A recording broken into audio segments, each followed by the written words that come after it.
ಎಸ್ಎಸ್ಎಲ್ಸಿಯಲ್ಲಿ ಹೆಚ್ಚು ಅಂಕ ಗಳಿಸಿದ ಮಕ್ಕಳಿಗೆ ಕಾರ್ಮಿಕ ಇಲಾಖೆ ವತಿಯಿಂದ ಲ್ಯಾಪ್ಟಾಪ್ ವಿತರಣೆ. ಕರ್ನಾಟಕ ರಾಜ್ಯ ಕಟ್ಟಡ ಕಾರ್ಮಿಕ ಕಲ್ಯಾಣ ಮಂಡಳಿ ವತಿಯಿಂದ ತಾಲೂಕು ಪಂಚಾಯಿತಿ ಸಭಾಂಗಣದಲ್ಲಿ ನಡೆದ ಲ್ಯಾಪ್ಟಾಪ್ ವಿತರಣೆಯ ಕಾರ್ಯಕ್ರಮವನ್ನು ಶಾಸಕ ದರ್ಶನ್ ಧ್ರುವ ನಾರಾಯಣ್ ಉದ್ಘಾಟಿಸಿದರು. ನಂತರ ಮಾತನಾಡಿದ ಅವರು, ತಾಲೂಕಿನಲ್ಲಿ ಎಸ್ಎಸ್ಎಲ್ಸಿಯಲ್ಲಿ ಅತಿ ಹೆಚ್ಚು ಅಂಕ ಗಳಿಸಿದ ಕಟ್ಟಡ ಕಾರ್ಮಿಕರ ಮಕ್ಕಳಿಗೆ ಅಭಿನಂದಿಸಿ ಲ್ಯಾಪ್ಟಾಪ್ ವಿತರಣೆ ಮಾಡುವುದು ಒಂದು ಉತ್ತಮ ಬೆಳವಣಿಗೆಯಾಗಿದೆ. ಓದುವಂತಹ ಮಕ್ಕಳಿಗೆ ಪ್ರೋತ್ಸಾಹ ನೀಡುವಂತಹ ಕೆಲಸವಾಗಬೇಕು. ಇತ್ತೀಚಿನ ದಿನಗಳಲ್ಲಿ ಮಾಹಿತಿ ತಂತ್ರಜ್ಞಾನ ಮುಂದುವರೆದಿದೆ. ಅದರ ಸದುಪಯೋಗವನ್ನು ಎಲ್ಲ ಮಕ್ಕಳು ಪಡೆದುಕೊಳ್ಳಬೇಕು. ಈ ದಿನಮಾನಗಳಲ್ಲಿ ಶಿಕ್ಷಣ ಗುಣಮಟ್ಟ ಉನ್ನತೀಕರಣವಾಗುತ್ತಿದೆ. ನಗರದಲ್ಲಿ ಓದುವಂತಹ ಮಕ್ಕಳು ಜೊತೆ ಹಳ್ಳಿಯ ಮಕ್ಕಳು ಸ್ಪರ್ಧಾತ್ಮಕ ಯುಗದಲ್ಲಿ ಭಾಗವಹಿಸಬೇಕಾಗುತ್ತದೆ. ಆದ್ದರಿಂದ ಗ್ರಾಮಾಂತರ ಪ್ರದೇಶದಲ್ಲಿ ಓದುವಂತಹ ಮಕ್ಕಳು ಹೆಚ್ಚೆಚ್ಚು ಮಾಹಿತಿ ತಂತ್ರಜ್ಞಾನದ ಬಗ್ಗೆ ಆಸಕ್ತಿ ವಹಿಸಬೇಕೆಂದು ತಿಳಿಸಿದರು.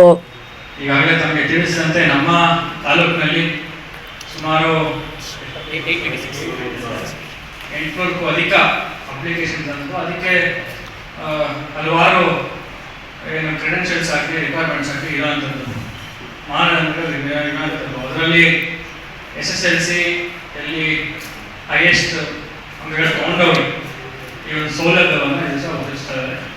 ಇದು ಏನು ಜನರಲಿ ನಾವು ಹೇಳಬೇಕಂದ್ರೆ ಮೆರಿಟೋರಿಯಸ್ ಯಾರು ಇರ್ತಾರೆ, ಯಾರು ಮೆರಿಟ್ ಅಂತ ಬಂದರೆ ಅವರಿಗೆ ಒಂದು ಒಳ್ಳೆ ಅವಕಾಶವನ್ನು ಲ್ಯಾಪ್ಟಾಪ್ ನೀಡುವ ಮುಖಾಂತರ, ಯಾರು ಒಳ್ಳೆ ಅಂಕಗಳನ್ನು ತೆಗೆದಿದ್ದಾರೆ ಅವರಿಗೆ ಲ್ಯಾಪ್ಟಾಪ್ ನೀಡುವ ಮುಖಾಂತರ ಇನ್ನು ಬೇರೆ ವಿದ್ಯಾರ್ಥಿಗಳಿಗೆ ಇದೇ ರೀತಿ ಒಂದು ಪ್ರೋತ್ಸಾಹವನ್ನು ಸಹ ನೀಡಲಿಕ್ಕೆ ಇಲಾಖೆಯವರು ಮುಂದಾಗಿದ್ದಾರೆ. ಜೊತೆಗೆ ನಮ್ಮ ಕಟ್ಟಡ ಕಾರ್ಮಿಕರಿಗೆ ಅವರು ಕೂಡ ಅನುಕೂಲ ಆಗೋ ರೀತಿ ಅವರ ಮಕ್ಕಳಿಗೆ ಸಬಲೀಕರಣ ಆಗಲಿಕ್ಕೆ ಒಂದು ಒಳ್ಳೆಯ ಅವಕಾಶವನ್ನೇ ನಮಗೆ ಸಹಾಯಧನವನ್ನು ಕೊಟ್ಟಿರುವಂಥದ್ದು. ಒಂದನೇ ಅಲೆಯಲ್ಲಿ 5,000, ಎರಡನೇ ಅಲೆಯಲ್ಲಿ 3,000, ಎರಡನೇ ಅಲೆಯಲ್ಲಿ ಫುಡ್ ಕಿಟ್ಗಳನ್ನು ಹಂಚಿರುವಂಥದ್ದು, ಆಮೇಲೆ ವಿವಿಧ ಟೂಲ್ ಕಿಟ್ಗಳನ್ನು ಹಂಚಿರುವಂಥದ್ದು.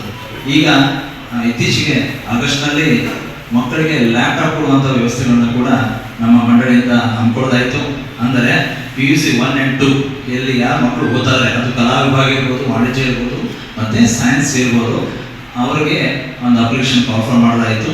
ನಾವು ಒಟ್ಟು ನಮ್ಮ ಮೈಸೂರು ಜಿಲ್ಲೆಯಿಂದ 2,800ರಷ್ಟು ಒಂದು ಲ್ಯಾಪ್ಟಾಪ್ಗಾಗಿ ನಾನು ಬೇಡಿಕೆ ಇಟ್ಟಿದ್ದೆ. ಬಟ್ ನಮ್ಗೆ ಬಂದಿರೋದು 450 ಮಾತ್ರ. ಇದರಲ್ಲಿ ಮಾನದಂಡ ಏನಂದರೆ, ಜಿಲ್ಲಾ ಮಟ್ಟದಲ್ಲಿ ಒಂದು ಕಮಿಟಿ ಇತ್ತು. ಜಿಲ್ಲಾ ಮಟ್ಟದಲ್ಲಿ ನಮ್ಮ EDC ಅವರು ಅಧ್ಯಕ್ಷರಾಗಿರ್ತಾರೆ, ನಾನು ಸೆಕ್ರೆಟರಿ, ಮತ್ತು ಶಿಕ್ಷಣ ಇಲಾಖೆ ಆಗಿರ್ಬೋದು, ಜಿಲ್ಲಾ ಪಂಚಾಯತಿ ಮತ್ತು ಕಾರ್ಮಿಕ ಸಂಘದಿಂದ ಒಬ್ಬರು ಮುಖಂಡರು, ಹೀಗೆ 5 ಸದಸ್ಯರು ಒಳಗೊಂಡ ಒಂದು. ನಂತರ ಕಟ್ಟಡ ಕಾರ್ಮಿಕರ ಮಕ್ಕಳಿಗೆ ಲ್ಯಾಪ್ಟಾಪ್ ವಿತರಣೆ ಮಾಡಲಾಯಿತು. ಈ ಸಂದರ್ಭದಲ್ಲಿ ಮಾಜಿ ಶಾಸಕರಾದ ಕಳಲಿ ಕೇಶವಮೂರ್ತಿ, ತಾಲೂಕು ಪಂಚಾಯಿತಿ ಕಾರ್ಯನಿರ್ವಾಹಕ ಅಧಿಕಾರಿ ಜರಾಳ್ ರಾಜೇಶ್ ಹಾಗೂ ಕಾರ್ಮಿಕ ಇಲಾಖೆಯ ರಾಜೇಶ್ ಜಾಧವ್, ಕಾರ್ಮಿಕ ನಿರೀಕ್ಷಕರಾದ ರಾಜಶೇಖರಯ್ಯ ಮತ್ತಿತರರು ಭಾಗವಹಿಸಿದ್ದರು.